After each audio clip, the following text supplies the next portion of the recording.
जिला आसिखारे 2 दिन धरी लगाण वर्षा जोगु चाषी हंतसंत वर्ष सारा परिश्रम करबा परे अमल धान को चाषी सुरक्षित भाव घर को नेबा पई चाष जमी काटी रखिथिबा बेले 2 दिन धरी लघुचाप जनित लगाण वर्षा धान भिजुछि। अमल धान सबु लगाण वर्षा भिजी नष्ट हो जाइथिबा बेले चिंतार पड़ जाइछन्ति चाषी। धार करज करी वर्ष तमाम परिश्रम परे चाषी अमल धान को सुरक्षित भाव घर को नेबार स्वप्न देखुथिला, हेले से सब स्वप्न को धोई नेछि लगाण वर्षा।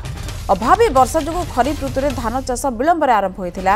विलंबर धान चाष होता जो बर्तमान अधिकांश जमी धान कटा है।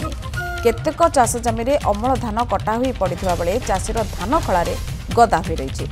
लगाण वर्षा धान सब भिजे नष्ट हो जाइथिबारु सरकार को क्षतिपूरण दाबी करिसेंति चाषी। 2 दिन वर्षा तो सब जगह काटिक पड़ी 7 एकर जगह क्षय क्षति तो आप देखुं तो पानी भिजिकी रही वर्षा तो आहरी नागतर अच्छी कौन कर हम भाईपारनु जमी आसी बुलूचु कौन करूँ परिश्रम तो आज्ञा साढ़ मस ठार कौन पुष मस है ये सदाबले जमी परिश्रम चली कौन करा ऋण टंका तो वर्षा देखिक ऋण जो अणाई से मागिले धान क्षति होगा तो देवु कौटू कौन करा 50,000 लगे आज्ञा मोर किए ना मु माइना लोकड़े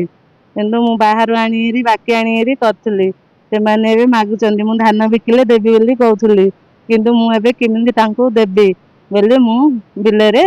व्यस्त सरकार देले तो बंचिलु ना कौन करिए आप